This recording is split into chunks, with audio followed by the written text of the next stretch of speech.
तो आज देखते हैं कि किसी भी कंपनी में ये सिविल को अगर सिविल का कुछ काम के लिए टेंडर करना होता है और कोई टेंडर ले लेता है तो उसका प्रोसेस क्या क्या होता है। तो पहले तो सिविल प्रोसीजर में एम क्या है, bringing uniformity in company all matters related to civil work, keeping all overall cost within the estimate. M यही रहता है कि जो भी तरह का चीज़ सिविल का काम है उसको यूनिफॉर्मली कंपनी में करना है। कोई भी काम, ऑल मैटर, कोई भी काम रहे सो, और ओवरऑल जो भी एस्टिमेट है उसको बनाना होता है। Quality of work engaging the contractors with skill and competence, contractor को इंगेज करना होता है, वैसा क्वालिटी जो हम लोग चाहते हैं, बेटर क्वालिटी वैसा आना चाहिए। टेंडर कमेटी का एक गठन होता है जिसमें कि फाइनेंस का आदमी, परचेज का आदमी, सिविल का आदमी, सभी कोई होता है। उसका क्या ऑब्जेक्टिव होता है कि टेंडर को स्क्रीनिंग करता है। क्या क्या उसमें स्क्रीनिंग मतलब कि क्या क्या डॉक्यूमेंट्स कॉन्ट्रैक्टर ने जमा किया है, क्या और होना चाहिए। रिकमेंडेशन अपना देता है कि रिजेक्ट कर रहे हैं कि एक्सेप्ट कर रहे हैं। अगर रिजेक्ट नहीं कर रहे हैं तो क्या क्या डॉक्यूमेंट्स घटा है तो उसको कॉन्ट्रैक्टर्स को बता करके ये किया जाता है, वापस लिया जाता है। ये ब्रीफली बता रहे हैं, आगे एक्सप्लेन किया जाएगा। ब्रीफली इधर में बता रहे हैं। Carrying out the direction and competent authority for effective execution and completion of civil work.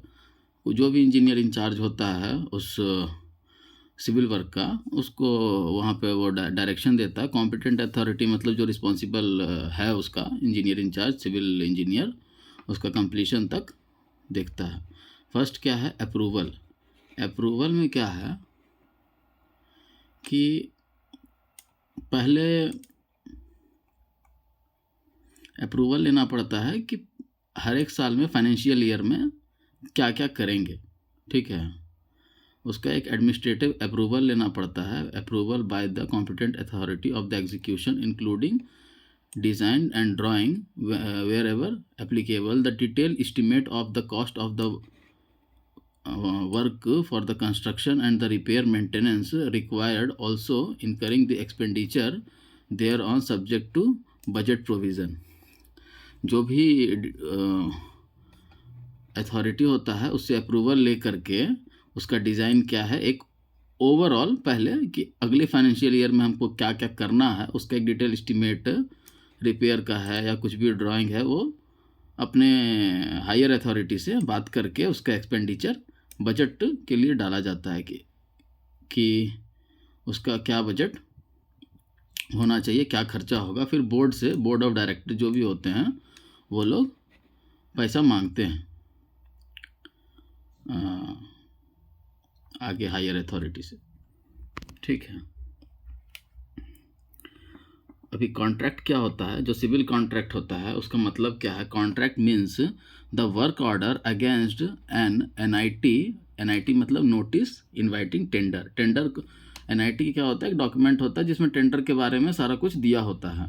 Tender number क्या है, कंप्लीशन डेट क्या रहेगा, कितने मंथ में कंप्लीट करना है, उसके बाद उसका ईएमडी क्या है, अर्नेस्ट अमाउंट क्या रहेगा टेंडर में पार्टिसिपेट करने के लिए, और उसमें क्या क्या क्राइटेरिया है, कैसे कैसे क्या क्या कॉन्ट्रैक्टर को जीएसटी चाहिए, ईएसआई पीएफ चाहिए, वो सब एक्सप्लेन करेंगे।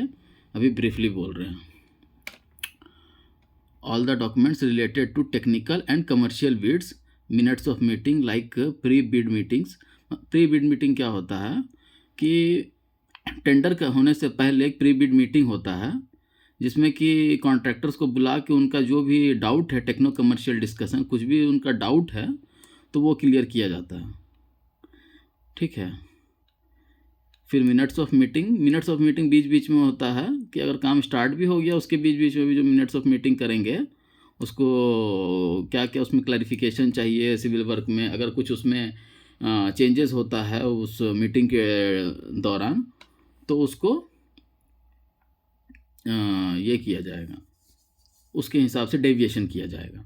तो उसमें सभी लोग जो भी इंजीनियर होते हैं, मान लीजिए मैकेनिकल के लोग हैं, इलेक्ट्रिकल के लोग हैं, सिविल से रिलेटेड मान लीजिए कुछ फाउंडेशन हो रहा है, कुछ हो रहा है जिसमें सिविल और मैकेनिकल इलेक्ट्रिकल सभी जुड़ा हुआ है, ठीक है। अगर मान लीजिए मैकेनिकल का कुछ फाउंडेशन बना रहा है सिविल का आदमी, तो उसमें मैकेनिकल वाला भी आके बोलेगा कि फाउंडेशन में ये चीज़ छूट गया है जिसके वजह से उनका काम नहीं हो पाएगा, तो काम नहीं हो पाएगा तो सिविल को उसको बनाना पड़ेगा।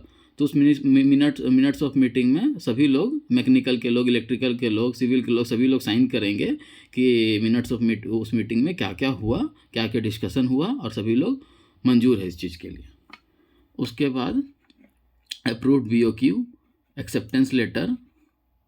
कॉन्ट्रैक्ट में वही एक्सेप्टेंस लेटर की, जो भी एक्सेप्टेंस लेटर क्या होता है कि टेंडर में जो जो रूल्स है उसको एग्री है वो, और उसी में वो एक कॉन्ट्रैक्ट एग्रीमेंट बना करके कंपनी को के तरफ से देता है, वेंडर के तरफ से कंपनी को, कि जो भी कॉन्ट्रैक्ट वो लिए हैं उसका जो भी रूल्स है उनको मंजूर है, ठीक है। उसका contractor together with the documents refer to their including terms and condition with appendices and the special condition with regard to the design and the drawing and including such relevant connected documents, all of these documents taken together shall be deemed to form one contract, shall be complementary to each other. Term contract क्या होता है? Types of contract में term contract क्या होता है? Term period of contract is normally entered for a period not exceeding 2 years, 2 साल exceed नहीं करना चाहिए, for attending minor and urgent miscellaneous civil work not exceeding 3 lakhs per job. मतलब कि 2 साल का कॉन्ट्रैक्ट होता है जिसमें कि कोई भी छोटा छोटा काम है, किसी भी मान लीजिए कैंपस के अंदर किसी भी मान लीजिए टाइप का कोई कंपनी है, फैक्ट्री है, उसके अंदर कुछ भी छोटा सा कंक्रीटिंग का काम है, या फिर कुछ वेल्डिंग का काम है, या फिर कहीं PVC डोर लगाना, UPVC विंडो लगाना, वॉश बेसिन लगाना, यूरिनल लगाना है, छोटा छोटा काम, पेंटिंग का काम है, प्लास्टरिंग का काम है, ब्रिक वर्क, ब्लॉक वर्क कुछ करना है छोटा छोटा, तो सब छोटा मोटा कारपेंट्री वर्क है कुछ, तो उसको टर्म कॉन्ट्रैक्ट में किया जाता है, जिसका वैलिडिटी 2 साल से ज़्यादा नहीं होता है, और एक काम 3 लाख से ज़्यादा का नहीं करवा सकते हैं। It refers to the item contract rates arrived based on percentage acceleration quoted by the contractor about the rates of SSR for corresponding section for the, मतलब जो भी SSR का रेट होता है, या जो भी वो लोग कंपनी जो भी रेट्स यूज़ करती है, DSR मान लीजिए यूज़ करती है, ठीक है, तो उसमें जो जो रेट दिया हुआ है डिसमेंटलिंग का, ब्लॉक वर्क का, प्लास्टरिंग का, उसमें क्या रेट दिया हुआ है उससे कंपनी कितनी ऊपर जा रही है। मान लीजिए कि प्लास्टर का रेट दिया हुआ है SSR में या फिर DSR में 10 रुपये पर स्क्वायर मीटर, होता नहीं है उतना, मान लीजिए 10 रुपये पर स्क्वायर मीटर दिया है, तो उससे वो कितना एक्सीड कर रही है। अगर ज़्यादा एक्सीड कर रही है तो +5% एक्सीड किया तो ये कितना हो जाएगा, 10.05। एक मिनट देख लेते हैं,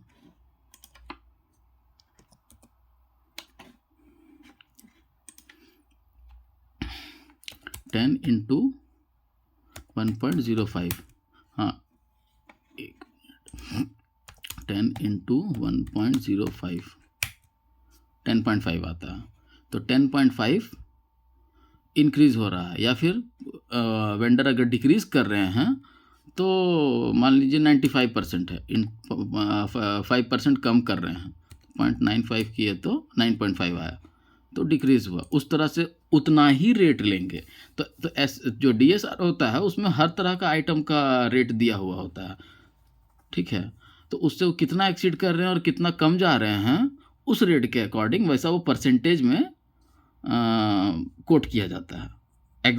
आइटम रेट जैसा नहीं कॉन्ट्रैक्ट किया, रेट नहीं किया जाता है, परसेंटेज में किया जाता है। इसीलिए यहाँ पे लिखा हुआ the rates arrived on based on percentage escalation quoted by the contractor. अभी आइटम रेट क्या होता है?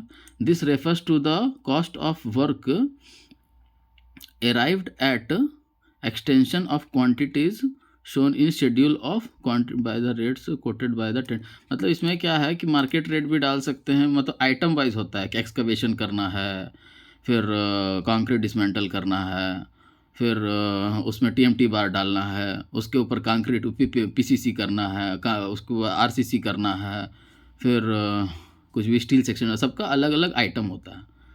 अलग अलग आइटम का अलग अलग रेट होता है, जो कि डीएसआर से या कोई भी शेड्यूल ऑफ रेट से हम लोग रेट निकाल के एस्टीमेट में पुटअप करते हैं। उसके हिसाब से बजट बनता है, फिर टेंडर होता है। उसके बाद या फिर नहीं मिल रहा है रेट, अगर मान लीजिए शेड्यूल ऑफ रेट में, तो उसमें क्या किया जाता है कि मार्केट रेट उठा करके रेट एनालिसिस किया जाता है। पहले भी एक वीडियो बनाए हैं जिसमें रेट एनालिसिस के बारे में बताए हैं। उसमें लेबर चार्ज, कॉन्ट्रैक्टर का 10% प्रॉफिट, प्लस में ईएसआई, पीएफ, सेस चार्ज 1%, सभी ऐड करके उसके बाद उसका 1 यूनिट क्वांटिटी निकाला, यूनिट क्वांटिटी का कितना रेट होगा उस हिसाब से निकाल करके फिर एस्टीमेट में पुटअप करते हैं। अभी मेजरमेंट बुक क्या होता है, means a bond book serial machine numbered and containing different number of pages in which the execution of work are measured and recorded from time to time for ascertaining the progress of work as well as RAR payments। ये क्या होता है, एक book होता है बस, जिस तरह के हम लोग पैड वगैरह लेते हैं ना, स्पायरल पैड, उस टाइप का एक पैड होता है जिसमें कि मशीन से नंबर डाला होता है, मेजरमेंट बुक नंबर कितना है, ठीक है, और उसमें पेज नंबर लिखा होता है। और एग्जीक्यूशन जब हम लोग कर रहे होते हैं उस दौरान में क्या क्या काम हो रहा है, वो इंजीनियर और इंचार्ज जो भी होता है वो उसका टाइम टू टाइम वहाँ पे मेजरमेंट करता है, किस लिए, प्रोग्रेस क्या हो रहा है काम का उससे रिलेटेड, और आरएआर जो पेमेंट हम लोग करेंगे रनिंग व्हील का उसके लिए। अभी क्या है कि कोई भी काम जो बजट मिल जाता है उसका एक अप्रूवल होता है, उसका अप्रूवल लेते हैं। उसमें अप्रूवल में क्या करते हैं कि जो भी फाइनेंस से रिलेटेड, परचेज से रिलेटेड लोग होते हैं उसका अप्रूवल देते हैं। अप्रूवल करके उसके बाद वो परचेज डिपार्टमेंट को जाता है टेंडर होने को, तो उससे पहले एक अप्रूवल होता है। तो बस वही क्या है, the term denotes the approval of the competent authority for execution of work connected with requirement of company and incurred expenditure. क्या एक्सपेंडिचर है वो उसमें डालते हैं as per the delegation of power. क्या क्या डेलीगेशन ऑफ पावर, मतलब कि उससे रिलेटेड सिविल का आदमी अप्रूव करेगा, फिर फाइनेंस का आदमी अप्रूव करेगा कि बजट है कि नहीं है, ये सब चीज़ होता है। उसके बाद टेक्निकल सैंक्शन, फिर टेक्निकली भी लोग उसमें चेक करते हैं, कंसल्टेंट रहा या कोई भी चीफ ऑफ सिविल मेंटेनेंस का कोई आदमी रहा, वो चेक करते हैं कि वो टेक्निकली जो एस्टीमेट है वो करेक्ट है कि नहीं, उसका जो ड्राइंग है, डिज़ाइन है, वो करेक्ट है कि नहीं, वो टेक्निकली चेक होता है। बस वही है टेक्निकल सैंक्शन। टेंडर सिस्टम में 2-3 तरह का टेंडर होता है, ज़्यादा भी होता है। पब्लिक टेंडर, उसी को ओपन टेंडर बोलते हैं, single tender, limited tender, e tender, ठीक है। तो ओपन टेंडर क्या होता है, tender shall be published under 2 bid system, technical bid and commercial bid separately. Technical bid में क्या होता है, टेक्निकल बिड में कंपनी का, हर एक कंपनी का अपना अलग अलग रूल्स होता है, जैसे कि बताते हैं उसको बाद में। और एक कमर्शियल बिड होता है, ठीक है। उसमें डॉक्यूमेंट्स कुछ चाहिए होता है, उसको टेक्निकली क्वालिफाई करना होता है, उसके बाद ही अगर इसमें वो डिस्क्वालीफाई हो गया तो उसके बाद वो कमर्शियल बिड में नहीं जा पाएगा। फर्स्ट उसको टेक्निकल बिड क्वालिफाई होना है, उसके बाद कमर्शियल बिड में रेट्स किया जाता है कि कितना रेट्स का पर आइटम का वो क्या क्या रेट कर रहा है। जो उसमें सबसे कम रेट करेगा पूरा टोटल जोड़ करके, after completion of tender lower bidder will get the purchase order from the purchase department and the work order from civil department to execute the work. जो भी उसमें लोएस्ट बिडर आएगा वो काम उसको मिलेगा। परचेज ऑर्डर परचेज डिपार्टमेंट से दिया जाएगा और वर्क ऑर्डर सिविल डिपार्टमेंट से दिया जाएगा। लिमिटेड टेंडर क्या होता है? The concept of limited tender is being restricted to the contractors procedure should be default mode procurement when the estimated value of the procurement is less than 5 lakh. 5 lakh से कम का जो भी रहेगा वो लिमिटेड टेंडर हम लोग कर सकते हैं, और उसमें रिस्ट्रिक्ट रहता है कि कौन कौन से कॉन्ट्रैक्टर अच्छा काम करते हैं, उसमें जो L1 आएगा उसको लिमिटेड टेंडर बोलेंगे, उसको कॉन्ट्रैक्ट मिलेगा। L1 जो आएगा, L1 मतलब लोएस्ट बिडर। तो उसमें जो जो मेरा मनपसंद है, जो कि ऑलरेडी जिससे काम करवाया गया है वो अच्छा काम किया है, तो उसको हम लोग लिमिटेड टेंडर इसीलिए बोल रहे हैं कि उतना ही का नाम लिस्ट करके डालेंगे। अगर 10 कॉन्ट्रैक्टर है, उतना ही पे हमको भरोसा है कि अच्छा काम हो जाएगा, दिया हुआ समय पे हो जाएगा, एक्सटेंशन ऑफ टाइम नहीं मांगा जाएगा, हाँ, या फिर कम बीच में कॉन्ट्रैक्टर छोड़ करके काम नहीं जाएगा। तो ऐसा सिविल मेंटेनेंस रिकमेंड करता है कि इतना ही कॉन्ट्रैक्टर को लिमिटेड टेंडर में रखा जाए, और फिर बाद में सिविल मेंटेनेंस से और परचेस डिपार्टमेंट से दोनों जगह से कॉल जाता है टेंडर डालने के लिए। सिंगल टेंडर क्या है? Single tender is associated with when the work is carried out of the urgent nature where the technical needs of the work such as the open tender inappropriate. उसमें जो technical need होता है, जो भी drawing का sanction वगैरह कुछ, या फिर क्या क्या उसमें टेक्निकल चाहिए होता है, GST, SIPF, एक्सपीरियंस, ठीक है, इनकॉर्पोरेशन सर्टिफिकेट, ये सब नहीं मांगा जाता है। अर्जेंट में काम रहता है, काम करवा करके PO बना करके उनको पेमेंट किया जाता है, ठीक है।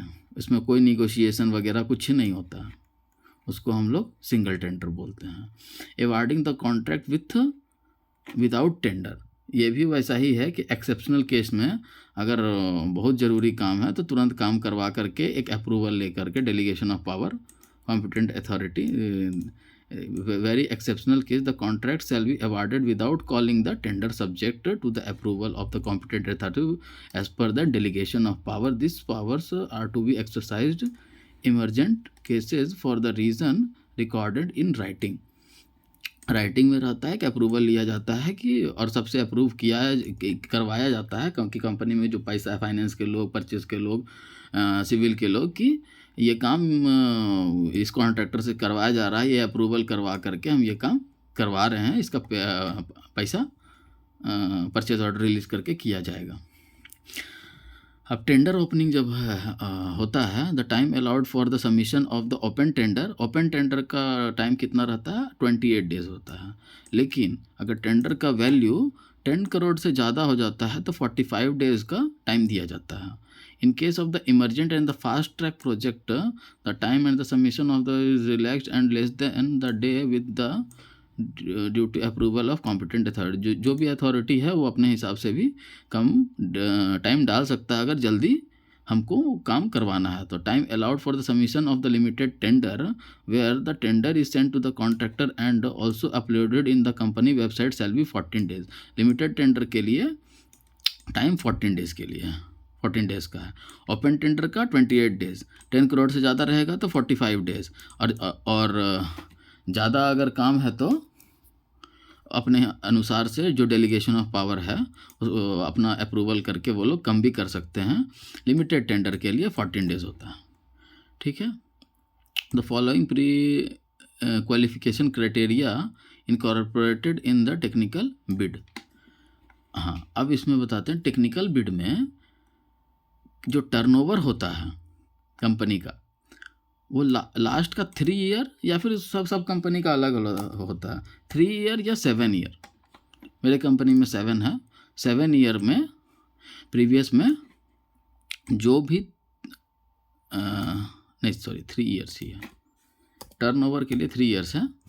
लास्ट 3 ईयर्स में 30% ऑफ द अप्रॉक्सीमेट, मतलब जो भी कॉन्ट्रैक्ट वैल्यू है, मान लेते हैं कि कॉन्ट्रैक्ट वैल्यू 1 लाख का है, कितना हुआ? 10,000, 1 लाख का है, तो उसका जो टर्नओवर होगा, इसका जो 30% होगा वो कितना होगा? 30,000 होगा। 10,000, हाँ ठीक है, इतना इंटू 0.3 करेंगे तो 30,000 आएगा। 30,000 उसका टर्नओवर होना चाहिए 3 साल में, ठीक है। कॉन्ट्रैक्ट वैल्यू 1 लाख का है तो उसका 30% निकालेंगे, कितना वैल्यू होगा, 30,000 होगा। 30,000 में फिर लास्ट का 3 साल में कितना टर्नओवर है उसका एवरेज निकालेंगे, एनुअल एवरेज निकाल करके क्या होगा उतना टर्नओवर होना चाहिए कंपनी का, तभी वो टेक्निकली क्वालिफाइड है, नहीं तो वहीं पे कमर्शियल बिड में नहीं जा पाएगा, वहीं पे डिस्क्वालीफाई हो जाएगा। ठीक है। अभी क्या है, EMD of required amount furnished in the form of demand draft and the bank पे ऑर्डर। ऐसा लिखा है कि डिमांड ड्राफ्ट वगैरह से, लेकिन आजकल जो एनआईटी डॉक्यूमेंट होता है, नोटिस इनवाइटिंग टेंडर, उसी में लिंक आने लगा है, डायरेक्ट आप अपना बैंक अकाउंट से भी पेमेंट कर सकते हैं। ईएमडी कितना होता है, अर्नेस्ट मनी डिपॉजिट। उसका मतलब क्या है कि टेंडर आप ले रहे हैं, जो वेंडर कॉन्ट्रैक्टर वो इंटरेस्टेड हैं कॉन्ट्रैक्ट में, वो इंटरेस्ट दिखाने के लिए वो पेमेंट करना होता है। तो कितना करना होता है, कॉन्ट्रैक्ट वैल्यू का 2%। अगर 1 लाख है, अगर 1 लाख है कॉन्ट्रैक्ट का वैल्यू, तो 0.02 कितना होगा, 2,000 रुपये। 2,000 रुपये कंपनी को पे करना होगा। उसका टेंडर ख़त्म होने के बाद उसका कुछ टाइम लिमिटेशन है, शायद 2 महीने के बाद उसका 2 महीने के अंदर उसका पैसा वापस कर दिया जाता है। ठीक है। अभी क्या है, earnest deposit. Wherever the earnest deposit is stipulated the bid invitation, bidder has to necessary make a payment of DD, जो भी पेमेंट किया जाता है, या bank guarantee before the tender due date. No interest will be allowed to the earnest deposit. कोई interest नहीं ले सकता है कॉन्ट्रैक्टर कंपनी से। Refund of the bid and EMD. Refund कैसे होता है,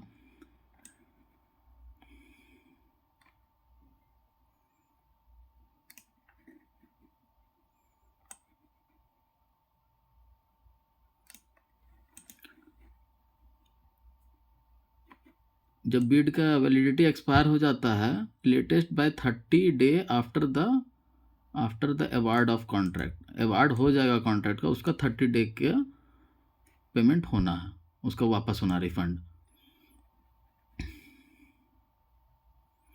या फिर क्या होता है, वो रिफंड नहीं करके जिसको L1 मिलता है, वो अपना एसडी डिडक्शन में, डिपॉजिट में उसको चेंज कर देता है।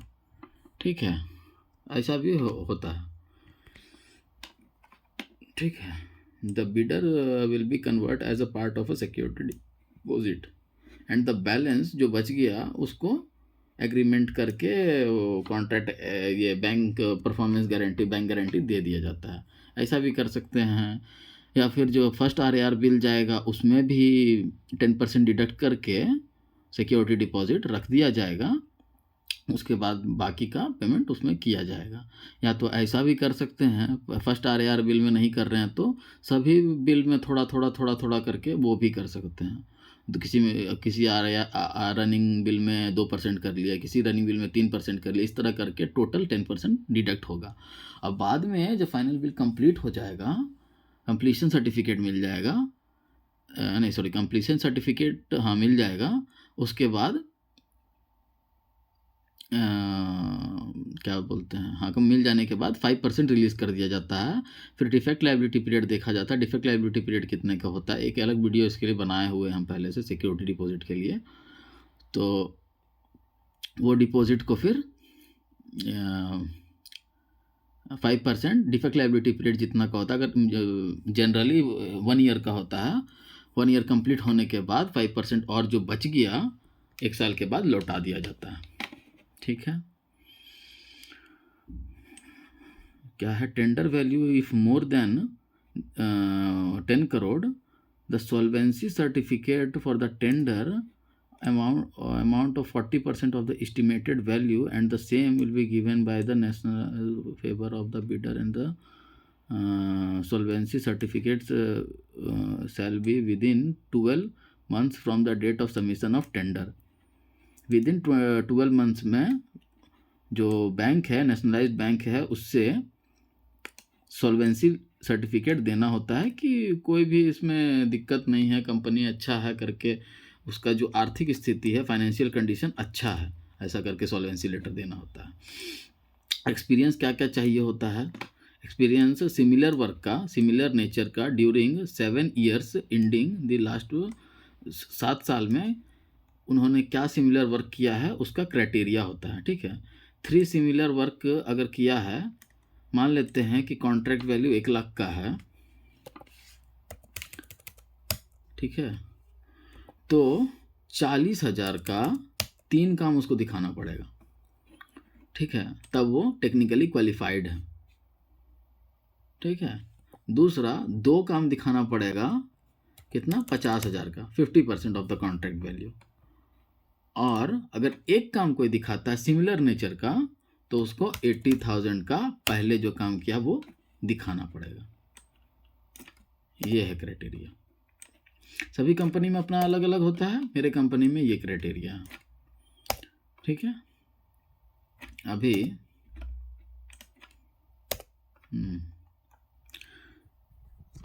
Submission of integrity pact. Company एक एग्रीमेंट बना करके देती है जो कि विटनेस वगैरह सबका सिग्नेचर रहता है, ये कॉन्ट्रैक्ट ले रहे हैं, वही इंटीग्रिटी पैक्ट है। फिर उसका ESIPF होना चाहिए या फिर वर्क कंपनसेशन पॉलिसी होना चाहिए। जो भी आप वर्कर वहाँ पे काम करवा रहे हैं, इंजीनियर हुआ, वर्कर हुआ, मुंशी हुआ, जो भी हुआ, उसका ESIPF होना चाहिए और उसका पॉलिसी भी होना चाहिए। फिर पैन नंबर होना चाहिए कंपनी का, GST रजिस्ट्रेशन होना चाहिए, डिटेल्स ऑफ द कॉन्स्टिट्यूशन और the legal status such as certificate of incorporation. एक सर्टिफिकेट होता है कंपनी का जिसमें कि लिखा होता है कि ये कंपनी रजिस्टर्ड है, ऐसा करके कॉन्ट्रैक्टर का रजिस्ट्रेशन नंबर होता है, वो सर्टिफिकेट होना चाहिए। कॉन्ट्रैक्टर रजिस्ट्रेशन सर्टिफिकेट या इनकॉर्पोरेशन का सर्टिफिकेट होना चाहिए। अगर कुछ BOQ में गड़बड़ हो जाता है, कुछ हो जाता है तो उसको रीटेंडर किया जाता है, या फिर प्राइस बहुत कम है या बहुत ज़्यादा है तो रीटेंडर किया जाता है। Retendering shall be considered in the following of the exceptional cases. Exceptional case क्या क्या, when the price quoted is considerably very low या फिर वेरी हाई। वेरी लो हो गया तो क्या होगा कि कॉन्ट्रैक्टर को कोट करेगा, मान लीजिए 10 लाख का काम है और प्राइस बहुत कम दिया गया है, मान लीजिए 10 लाख दिया गया है, लेकिन कोट कर रहा है ना, कितना भी कॉन्ट्रैक्टर कम कर रहा है तो 12 लाख हो ही रहा है, तो उसको फिर रीटेंडर किया जाएगा, रीएस्टिमेट किया जाएगा। क्योंकि अगर नहीं किया जाएगा तो फिर कोई भी लोएस्ट बिडर जो आएगा अपना घाटा करके तो काम करेगा नहीं, तो इसीलिए उस टाइम रीटेंडर किया जाएगा। Material change in the basic specification can be as introduced after the receipt of the tender.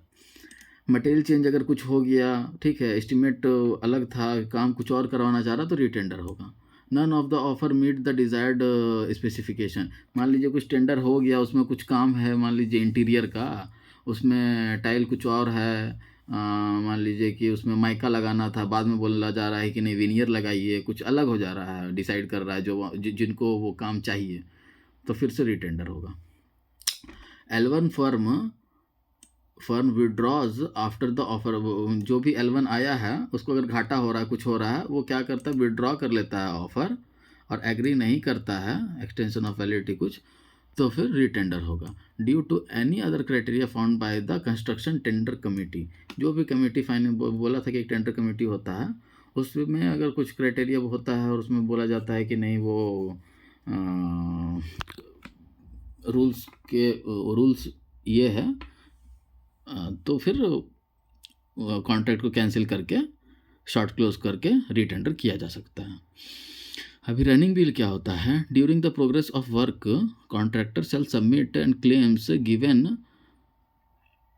Complete details of work done and the rate value to the engineer in charge nominated by chief engineer. Chief engineer मतलब जो head होता है, वो जो engineer उस काम के लिए अपॉइंट किए हैं, वो उसका मेज़रमेंट लेकर के, MB बुक में बताया था कि वो मेज़रमेंट लेकर के रखता है प्रोग्रेस ऑफ वर्क के साथ।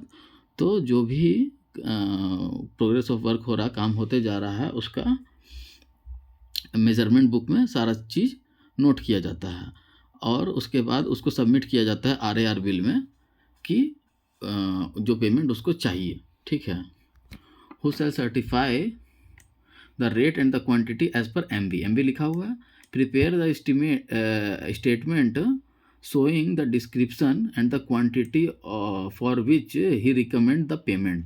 इंजीनियर इंचार्ज उसके अकॉर्डिंग जो भी रेट्स परचेज ऑर्डर में है कॉन्ट्रैक्टर ने कोट किया है उसके अकॉर्डिंग मेजरमेंट के अकॉर्डिंग उसको पेमेंट रिकमेंड किया जाएगा. This claims of the RAR and the called RAR bills बोला जाता है इसको. और the RAR payment are made once in a calendar month or more depending on the periodically contract और the progress of the work. जैसे जैसे progress हो रहा है वैसा भी किया जा सकता है या फिर मंथली भी किया जा सकता है. मान लीजिए कि 1 महीना काम किया उसके बाद काम ही नहीं कर रहा तो पेमेंट तो होगा नहीं.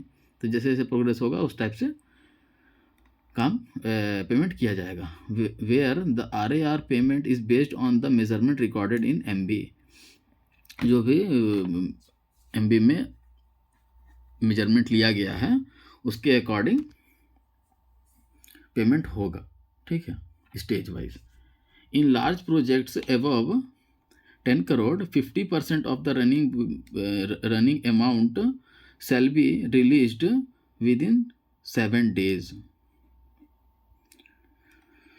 Of submission without detail checking of the claim. अगर 10 करोड़ का प्रोजेक्ट है तो 50% ऑफ द रनिंग बिल का अमाउंट उसको छोड़ना पड़ेगा. अगर मान लीजिए 10 करोड़ का काम है, 1 करोड़ का बिल सैंक्शन मतलब RAR का बिल करके दिया गया है इंजीनियर इंचार्ज से फाइनेंस डिपार्टमेंट को, किसी को जमा किया गया, तो फाइनेंस डिपार्टमेंट को 50% 7 दिन के अंदर पैसा छोड़ना पड़ेगा without detail check on the claim.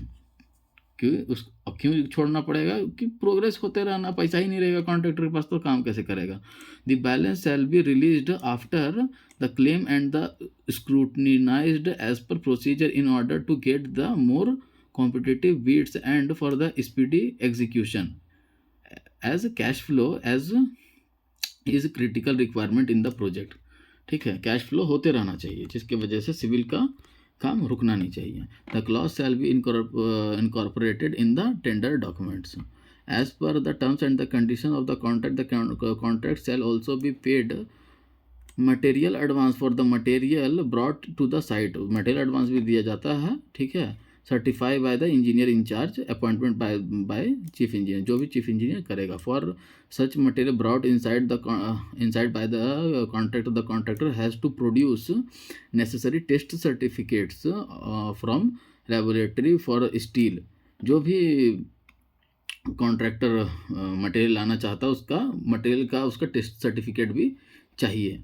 And the hypothecation the financial agreement there pledged like loan वगैरह उसका फेवर ऑफ द कंपनी एक जुडिशियल स्टाम्प पेपर में लिख करके देगा कि उसका जो फाइनेंशियल कंडीशन है वो अच्छा है और उसका कुछ सिक्योरिटी मतलब कुछ कंपनी को जमा करना पड़ेगा, तब जा कर के कंपनी मटेरियल एडवांस देगी.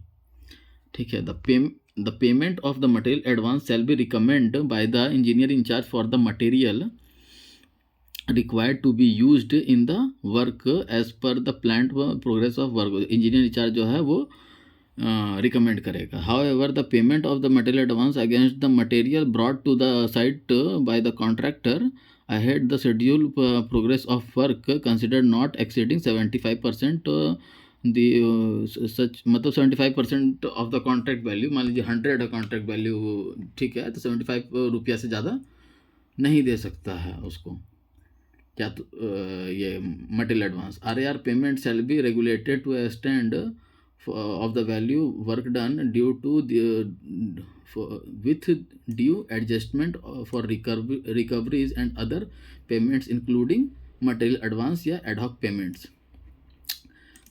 मतलब कि मटेरियल एडवांस के लिए जो पेमेंट दिया गया है वो RAR से डिडक्ट करके बाकी का पेमेंट रिलीज़ किया जाएगा. ऐसा एडजस्टमेंट करके RAR बिल करना है.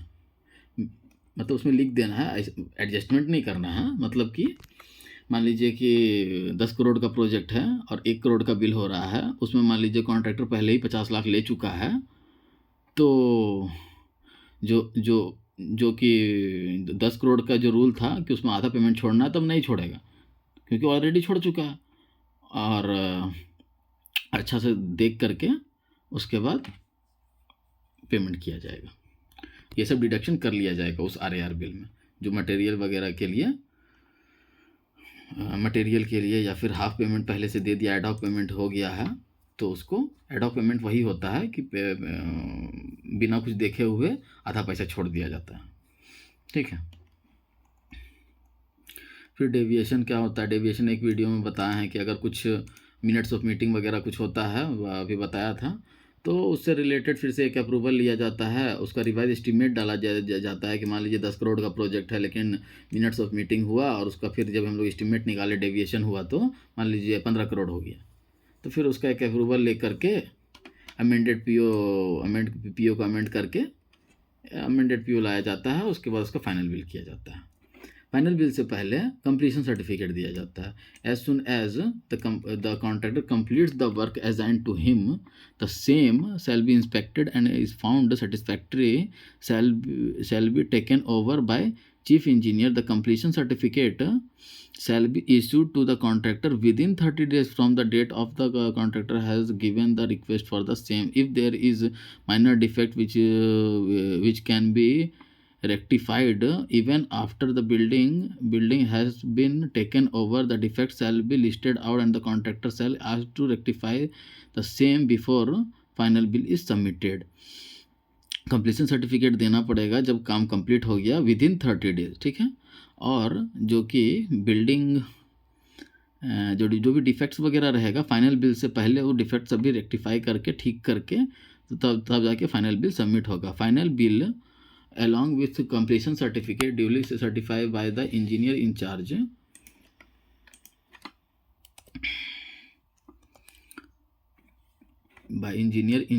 shall be submitted to the finance department for payment। ठीक है। इंजीनियर इंचार्ज तब फाइनल बिल सबमिट करेगा। ठीक है। दी कंप्लीशन सर्टिफिकेट, उसमें क्या कंप्लीशन सर्टिफिकेट में क्या क्या लिखा होना चाहिए? पर्टिकुलर्स ऑफ द वर्क, मतलब नेम ऑफ वर्क वगैरह ये सब लिखा होना चाहिए, कॉन्ट्रैक्ट नंबर लिखा होना चाहिए, उसका परचेज ऑर्डर नंबर लिखना चाहिए होना चाहिए, date of the work order का डेट लिखा होना चाहिए, डेट ऑफ कंप्लीशन लिखा होना चाहिए, एक्चुअल वर्क कब कंप्लीट हुआ। ये डेट ऑफ कंप्लीशन क्या है? मान लीजिए काम करने का टाइम दिया गया 10 करोड़ का काम का 6 महीना का, लेकिन 6 महीना में कंप्लीट नहीं हुआ, 9 महीना में कंप्लीट हुआ, तो उसको एक्चुअल डेट ऑफ कंप्लीशन क्या हो जाएगा? 9 महीना हो जाएगा। एक्सटेंशन ऑफ टाइम मिला क्या बीच में? तो वही एक्सटेंशन जब करेंगे, सॉरी ये क्या है? एक्चुअल वर्क डन वैल्यू मान लीजिए कि 10 करोड़ का 15 करोड़ हो गया। रिवाइज एस्टीमेट जो करेंगे, रिवाइज एस्टीमेट डेविएशन जो होगा, मान लीजिए 15 करोड़ हो गया, तो वो एक्चुअल वर्क डन कितना हुआ? 15 करोड़ हो गया। कम हुआ तो मान लीजिए डेविएशन नहीं करना पड़ा, तो मान लीजिए 9 करोड़ में ही ख़त्म हो गया, तो 9 करोड़ रहेगा। एक्सटेंशन ऑफ टाइम अगर बीच में लिए, टाइम पे कंप्लीट नहीं हुआ, तो 6 महीना का था, मान लीजिए 9 महीना में कर रहा है। Date on which the contractor has required to complete the, कब कंप्लीट करना था, कब किया, एक्चुअल कंप्लीशन ऑफ डेट भी वो भी लिखेंगे। उसके बाद फाइनल बिल प्रिपेयर करेंगे, उसमें ओरिजिनल कंप्लीशन सर्टिफिकेट होगा, no claim letter by the contractor होगा कि और क्लेम नहीं कर सकते हैं, यही लास्ट है, इतना पेमेंट चाहिए। ठीक है। कॉन्ट्रैक्ट एग्रीमेंट होगा, रिवाइज एस्टीमेट होगा, ESIPF होगा, जो भी काम करवाया गया है इससे लेबर से, उसका सबमिट होगा। फिर measurement book technically checked by the construction department. हाँ, एडॉक पेमेंट क्या होता है? If the payment for the final bill could not arranged within 125 days from the date of completion हो गया, लेकिन फिर भी 125 डेज तक जेन्युइन रीज़न की वजह से डिले हो गया पेमेंट फाइनल बिल का कॉन्ट्रैक्टर, तो एडहॉक पेमेंट करना पड़ेगा, जो कि 90% से ज़्यादा एक्सीड नहीं करना चाहिए। ठीक है। और उसमें सब चीज़ ध्यान देंगे, ड्यूज़ वगैरह, जो कि RAR पेमेंट हुआ, मटेरियल एडवांस हुआ। ठीक है। If any shall be recommended by the chief engineer with the approval of respective complex chief, जो भी हेड ऑफ द फैक्ट्री या फिर कंपनी का होगा उसका। Defect liability period. Defect liability period क्या होता है? Normally the period of the maintenance for all the work shall be 1 year. 1 year का ही होता है नॉर्मली, लेकिन हम 3 ईयर का भी देखें। ठीक है। जैसा होगा, जिस टाइप का काम अगर ज़्यादा क्रिटिकल काम है तो 3 ईयर्स रखेंगे, अगर 1 ईयर में ख़त्म हो गया तो फिर हमको फिर से उसको टेंडर करना पड़ेगा, पैसा की बर्बादी है। However for special cases water proofing et cetera the defect liability period shall be based on the case to case basis of description of the chief engineer. Similarly, there is a certain special work for which the defect liability period should not be applicable. For example, survey of land, उसके लिए नहीं कर सकते हैं।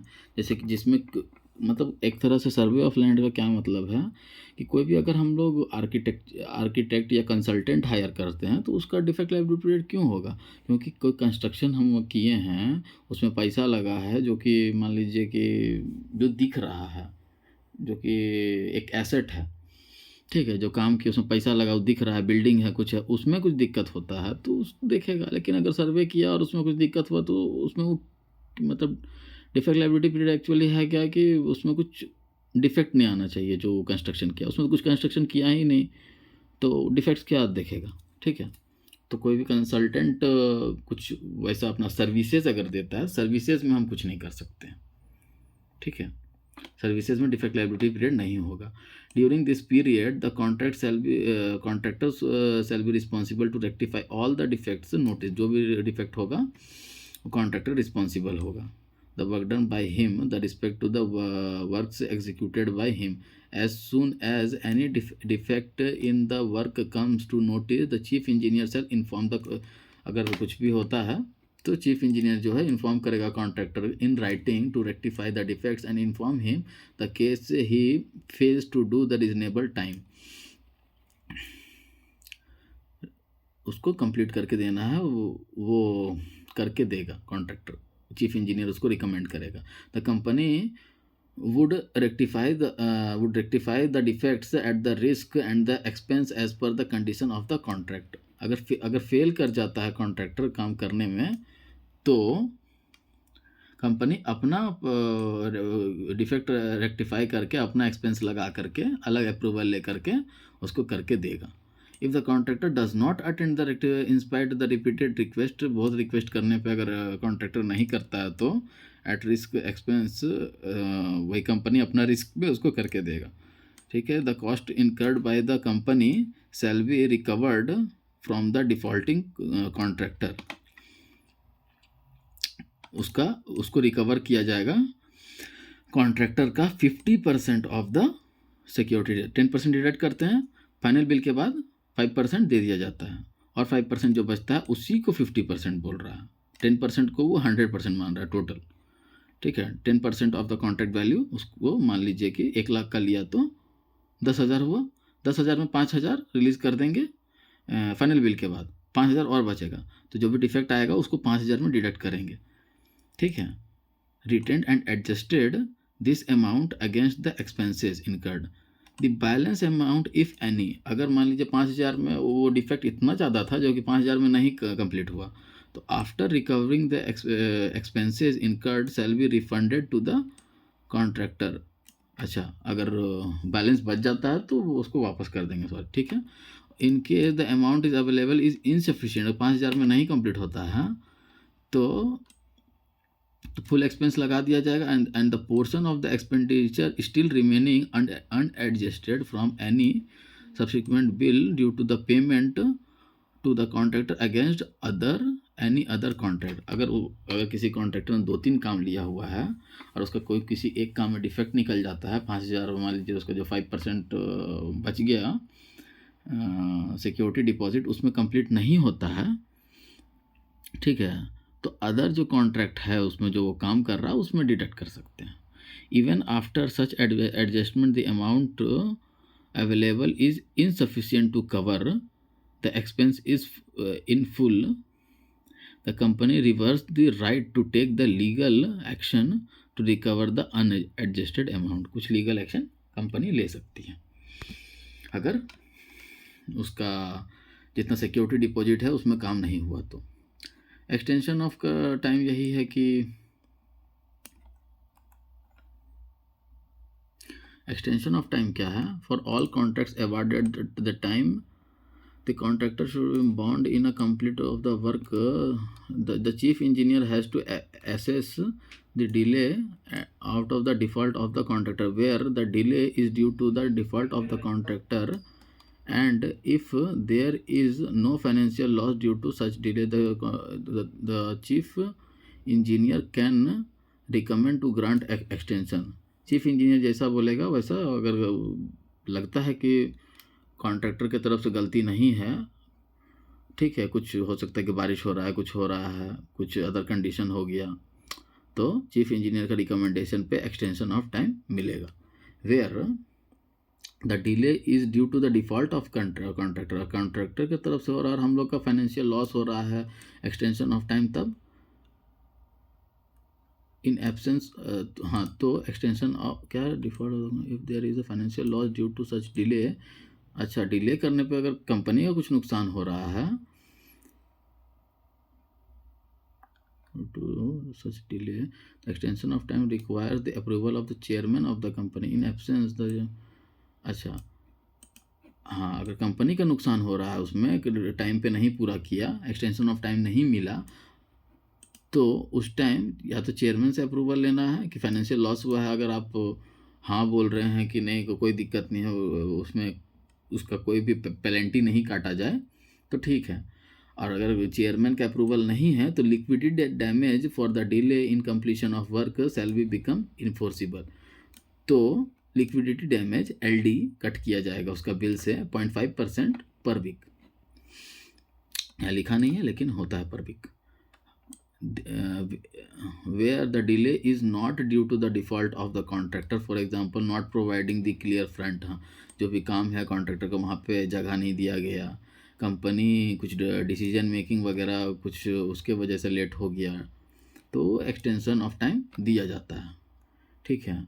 Extension of time granted with the approval competent authority as per the delegation of power, वो approval वगैरह के बारे में, अप्रूवल क्या बोलते हैं, अप्रूवल करके दिया जाता है एक्सटेंशन ऑफ टाइम। कंसल्टेंट और आर्किटेक्चरल जो फीस होता है वो ओरिजिनल कॉन्ट्रैक्ट का 3% होता है, ठीक है। मान लीजिए कोई कंसल्टेंट आया, ठीक है, तो उसको तो हम खरीद तो लिए हैं नहीं। मान लीजिए 1 करोड़ का काम है, तो उसमें जो 3% बोला जा रहा है कि प्रोजेक्ट का काम का 3% आ जाए, मतलब 3 लाख लेगा, लेकिन फिर हम उसको तो खरीद तो लिए हैं नहीं, 3 लाख लेके चला गया। फिर हमको बीच में कुछ दिक्कत हुआ कि नहीं, सो हमको और क्या बोलते हैं, कुछ प्रॉब्लम आ गया है, कुछ और दिक्कत है, उस टाइम पूरा क्लियर नहीं हो पाया, तो फिर से रिपीट वर्क के लिए 0.5% ऑफ द कॉन्ट्रैक्ट वैल्यू उसको देना पड़ेगा। मतलब कितना हो गया, 50,000 रुपया उसको और पेमेंट करना पड़ेगा कंसल्टेंट को। बस यही है। टेक्निकल बिड बताए थे कि वो टेक्निकली क्वालिफाई होना चाहिए। कमर्शियल बिड क्या है कि कमर्शियल बिड में जो भी कॉन्ट्रैक्टर टेक्निकली पास होगा, GST ESI PF सभी चीज़ डॉक्यूमेंट उनके पास मिल गया, ठीक है, सारा तरह का डॉक्यूमेंट जो कि कंपनी चाहती है अगर मिल गया तो उसको टेक्निकली अप्रूव कर दिया जाएगा, ये वाला, ठीक है। उसके बाद फिर उसको कमर्शियल बिड में जा सकता है, फिर उसमें जो सबसे कम कोट करेगा उसको L1 दिया जाएगा। हाँ, L1 जो आ जाएगा उसके बाद जो यूज़र डिपार्टमेंट है, कंस्ट्रक्शन डिपार्टमेंट, वो एक रिक्वेजिशन करेगा, परचेज रिक्वेजिशन। मतलब रिक्वेजिशन मतलब क्या है, रिक्वेस्ट परचेज ऑर्डर के लिए। वो करके उसमें जो भी कॉन्ट्रैक्टर ने रेट डाला है और टोटल कितना वैल्यू होता है उसके हिसाब से, जो तो कॉन्ट्रैक्टर ने कोट किया लोअर बिडर ने, उसके हिसाब से एक परचेज रिक्वेजिशन क्रिएट करेगा जो कि परचेज डिपार्टमेंट को डालेगा। Purchase department purchase order release करेगी और उसके बाद civil department work order release करेगी और फिर सिविल वर्क स्टार्ट होगा।